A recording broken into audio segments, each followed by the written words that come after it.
Hey, bonjour à tous, il commence à faire beau, on a très envie de se balader et vous êtes plusieurs à nous demander quel type de vélo il faut acheter, comment il faut l'acheter, etc. Mais aujourd'hui, on a une partie de la réponse. On va surtout parler des VTT parce que c'est l'époque. Il faut profiter de l'été qui approche. Et aujourd'hui, je suis avec Denis qui va nous expliquer comment il faut faire ses choix. Alors, pour choisir un VTT, il faut connaître son niveau, la position qu'on veut avoir, si c'est pour un usage plutôt compétition ou plutôt loisir, et sur quel terrain on va rouler. Pour schématiser, il y a trois types de catégories de VTT. On a les VTT cross-country, qu'on connaît bien, c'est les VTT qu'on utilise pour toutes ces balades dans les bois, des VTT qui sont très agiles, des VTT qui sont vraiment pour rouler. Ensuite, on va avoir de l'autre côté, à l'extrême, on va avoir le VTT de descente qui, lui, est moins pour rouler, mais plus pour faire de la descente. Il n'a une existence que pour descendre les montagnes.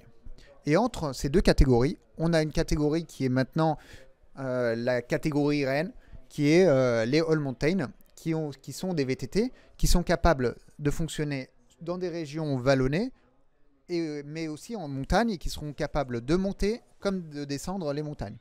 Rien qu'à moins de 15 minutes en vélo de Paris, il a un endroit superbe pour profiter de son VTT et faire une petite découverte. Vous voyez au fond, il a Denis et John qui m'y attendent. Allez, on va voir ce que ça donne. Anna, je t'ai sélectionné 3 vélos de nos best-sellers.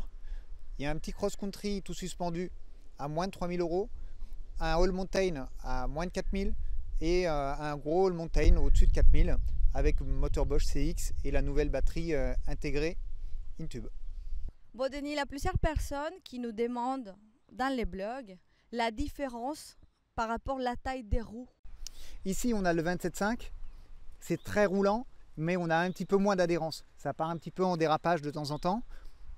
C'est super pour des vélos traditionnels. Pour l'électrique, on aime bien le 27.5+, on a plus d'adhérence, ça tient mais comme un rail. Donc dans les endroits où on n'aurait pas assez d'adhérence, où on part facilement en patinage, où il y a des gros dérapages, vaut mieux avoir du 27.5+. Là on fait tout ce qu'on veut. C'est bon.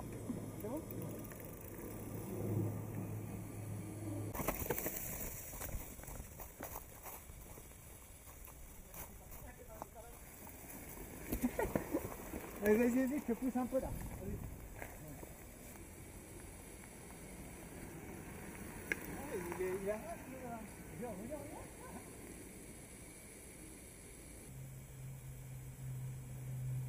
Ah non, en fait, c'est que t'as pas de gauche dans les jambes. Mais non, mais je suis parti en retard. Lui, il a de la gouache partout. Il a de la gauche partout en fait. Quand tu Celui-là, ouais. il a de la gauche, sauf vraiment quand t'as pas trop de vitesse et la pente elle se réduit. Là, t'es vraiment obligé de donner un gros coup de pédale. Ouais. Mais Et là, sinon- Et en descente, il est plus maniable celui-là. ouais. Celui-là, t'as vu comment il se soulève? Là, on voit le RockShox qui est un peu. Ouais. Là, le 8.0, il serait meilleur. 8.0 avec moteur PWX, ça c'est une tuerie. Ouais.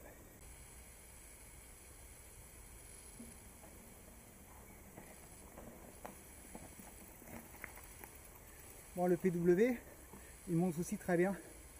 Et en full 7, ça fait déjà le job. Pour moins de 3 000 €, c'est déjà un sacré vélo.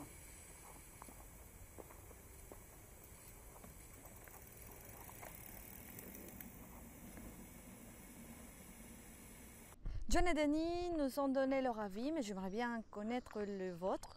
Et si vous avez des questions sur l'univers des vélos électriques, n'hésitez pas à nous écrire à nos blogs veloactive.com.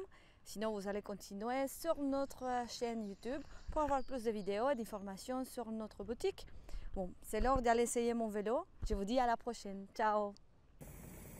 Vas-y Anna, prends des risques un petit peu.